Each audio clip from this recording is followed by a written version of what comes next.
अस्सलाम वालेकुम। एक खुशखबरी लेकर आपके सामने पेश हो रहा हूँ कि कल एमपीएससी राज्य सेवा का रिजल्ट आया। अल्हम्दुलिल्लाह 9 बच्चों ने अपने सेवा के प्रीलिम्स क्वालिफाई किया है। मैं सोच रहा था कि थोड़ा सा प्रोफाइल इन बच्चों का आपको बता दूं। एक न्यूज़ तो हम सेवा ग्रुप पे आपको सबको पता चल जाती है कि भाई इतने बच्चे जो है वो क्वालिफाई हुए हैं, लेकिन इनका प्रोफाइल भी अगर मैं आपको बताता चलूँ तो थोड़ा सा जो है ना आपको ज़्यादा मज़ा आएगा उसमें। यवतमाल से 3 बच्चे क्वालिफाई किए हैं। इसमें से एक बच्ची जो है वो ऑलरेडी यूपीएससी का मेंस भी क्वालिफाई की, प्रीलिम्स भी क्वालिफाई की है लास्ट ईयर मंथ जो रिज़ल्ट आया, और अल्हम्दुलिल्लाह वो आईबी में भी उसका सिलेक्शन हो गया है। ये पिछले 6 साल से सेवा की रहनुमाई में पढ़ रही है। मतलब वो कोई किसी की भी रहनुमाई में पढ़ो, किसी की भी सपोर्ट में पढ़ो, वो इम्पोर्टेंट नहीं है। वो पढ़ रहे हैं, किन हालात में पढ़ रहे हैं कि घर में अब्बा जो है वो बीमार है और मुसलसल फेल्यूर। जब रिजल्ट आ रहा है, आईबी में भी सिलेक्शन, यूपीएससी का भी प्रीलिम्स पास हो गया, एमपीएससी का भी प्रीलिम्स पास हो गया। उसके बाद में 2 बच्चे हैं, 2 बेटे हैं। एक के वालिद जो है वो सब्जी ढक्कल डले पर सब्जी बेचते हैं, और ये बच्चा जो है अल्हम्दुलिल्लाह अपनी पहली कोशिश में एमपीएससी राज्य सेवा का प्रीलिम्स पास हुआ है। पिछले साल भर से हमारी रहनुमाई में है। एक बच्चा है जिसका बड़ा भाई ये इंजीनियर है और हैदराबाद में एक प्राइवेट कंपनी में नौकरी करता है। घर से बाकी कोई इनकम नहीं है, उस पर ही घर चलाना और ये सब करना है। ये बच्चा पिछले साल से करीब 1.5 साल से सेवा की रहनुमाई में है, मुंबई पुणे में पढ़ता है और एमपीएससी राज्य सेवा का प्रीलिम्स पास हुआ है। एक बच्ची है बुल्ढाना से। इसकी तो मतलब कहानी, जब हमको ये दोस्त करीब 3 साल पहले जब ये राब्ता हुआ था तो आंखों में आंसू आ गए थे।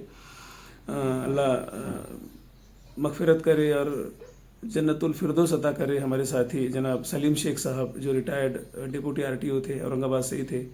जैसे ही पता चला कि ऐसा है, ये बच्ची औरंगाबाद में तैयारी कर रही थी यूपीएससी की, एलएलबी हुआ था और कोई सोर्स और कुछ भी नहीं था घर से। मतलब ऐसा कि घर से बिल्कुल नाउम्मीद होकर सारी चीज़ों से ये निकल कर रही थी। अब घर से उम्मीद भी क्या रखे यार, वो भी क्या सपोर्ट करे बेचारे। जो वालिद है वो हमाली करते और वो अपनी घर की ज़रूरतों को पूरी करेंगे। वो तो बल्कि यहाँ तक बोलते हैं कि भाई तू इतनी होशियार है, तू इतनी मेहनत है, वो हमारे लिए जो है ना एक तरह का मसला बन गया कि हम तुझे पढ़ा भी नहीं सकते, छोड़ भी नहीं सकते। तो बहरहाल वो वहाँ थी, तो उसका हमने फिर बार काउंसिल का भी रजिस्ट्रेशन किए, वो एग्ज़ाम भी पास हुई बच्ची।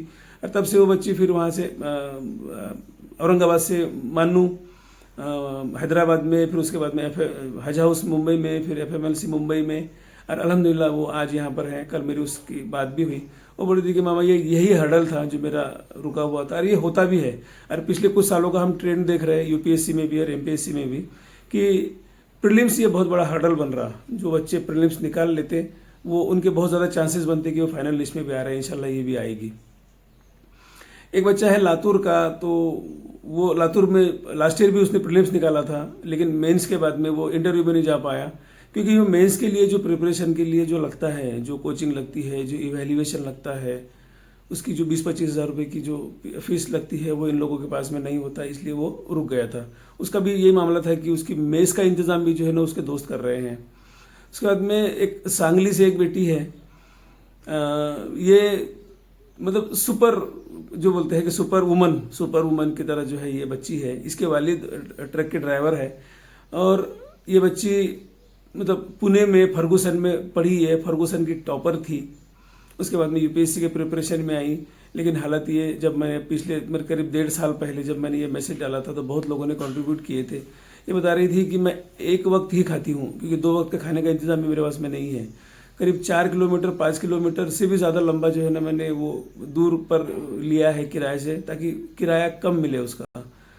अल्हम्दुलिल्लाह वो बच्ची जो है वो हमसे कांटेक्ट में आई, तो फिर वो हौसला बढ़ा। फिर पूरे पिछले साल भर से वो हज हाउस मुंबई में पढ़ रही थी। अल्हम्दुलिल्लाह प्रीलिम्स क्वालिफाई हुआ है। कल बोल रही थी कि अब रुकना नहीं है आईएएस बनने तक। और एक बच्ची है नांदेड़ से, जिसकी वालिद भी ड्राइवर है। ये पिछले साल खुद तैयारी करके, अपने घर से तैयारी करके इसने एमपीएससी राज्य सेवा दिया था, लेकिन और प्रीलिम्स भी क्वालिफाई कर लिया था अल्हम्दुलिल्लाह। लेकिन मेंस में वो रह गई, क्योंकि वो कोचिंग और वो जो मैं बोल रहा हूँ कि वो चीज़ें नहीं थी। वो बता रही थी कि घर की हालत इतनी तंग और इतनी ख़राब है कि वो इनकम कम और जिम्मेदारियां ज़्यादा होने की वजह से जो घर में झगड़े होते हैं, उससे जो है ना एक डोमेस्टिक वायलेंस भी क्रिएट हो रहा है। ये सारे मसले हैं। अब पिछले साल से जो है, पिछले 1 साल से वो हमारी रहनुमाई में है। हमने उसने ग्रुप बी, ग्रुप सी और ये गैजेटेड एमपीएससी का प्रीलिम्स भी क्वालिफाई किया है। और अब जो है ना वो इंशाल्लाह, वो कल बात हो रही थी तो बता रही थी कि मामू अब तो फाइनल लिस्ट में इंशाल्लाह जो है वो है ही है। तो इस तरह की सब चीज़ें हैं। मैं हर एक का बताऊंगा तो बहुत लंबा वीडियो हो जाएगा। जामिया दिल्ली में एक बच्चा है जो दुर्र यतीम है, वालिद भी नहीं वालदा भी नहीं, भाई टेलर काम करता है और ये इस साल मेंस लिख रहा है यूपीएससी का। आज इंशाल्लाह उसको जो है ना वो सब्सक्रिप्शन का जो है, मतलब जहाँ जहाँ से कोचिंग लेना है, ऐसी 2-3 जगह की कोचिंग है, ऑप्शनल की, GS1 GS2 की, करीब 18,000 रुपये का उसका खर्चा है। उसका मैं आज पेमेंट करूँगा उसको इंशाल्लाह। एक बच्ची है हमदर्द स्टडी सर्कल दिल्ली में, जो पहली कोशिश में यूपीएससी का प्रीलिम्स पास हुई है। ये यतीम है, ये भी यतीम है। अल्लाह अल्लाह, कैसे हीरे हैं, लेकिन सिवा अल्लाह के इनके पास में और कोई सहारा नहीं है। काश कि हम इनका सहारा बन जाए। तो अजय साथियों, ये तमाम बच्चे हैं जिनको मेंस के प्रिपरेशन के लिए एवरेज में 25,000 रुपये का खर्च आता है, और उसके अलावा मेस के लिए रहने के लिए जो 4-5 हज़ार महीने का खर्चा है वो अलग। ऐसा इनका, अब यूपीएससी का प्रीलिम्स अगस्त में है और ये एमपीएससी का जो यूपीएससी का प्रीलिम्स बोल रहा हूँ मैं, यूपीएससी का मेंस अगस्त में है और एमपीएससी का मेंस जो है वो अक्टूबर में है। मतलब ये 4-5 महीने इन बच्चों को 20 से 25 हज़ार रुपये का सब्सक्रिप्शन कोचिंग के लिए भी देना है, और कम से कम 4 से 5 हज़ार महीने का खर्च इनके हॉस्टेलर रहने का भी रहेगा। अलबत्ता कि ये पिछले साल 2 साल 3 साल 4 साल 5 साल 6 साल से सेवा की अम्ब्रेला के अंदर पढ़ रहे हैं। यही वो बच्चे हैं जो इंशाल्लाह इस कौम में और इस मुल्क में इनकलाब का जरिया बनेंगे। आप तमाम से मेरी उम्मीद और गुजारिश है, और मुझको यकीन है कि आप इस मिशन का हिस्सा बनेंगे और इसको भरपूर ताउन करेंगे कि हम जो है वो एक बड़ा कारवा, एक बड़ा काफिला जो है वो बना पाए। कि प्यास कहती है, इस शेर से अपनी बात को ख़त्म करता हूँ, कि प्यास कहती है चलो रेत निचोड़ी जाए, प्यास कहती है चलो रेत निचोड़ी जाए, अपने हिस्से में अब समंदर नहीं आने वाला। अस्सलामु अलैकुम व रहमतुल्लाहि व बरकातहू।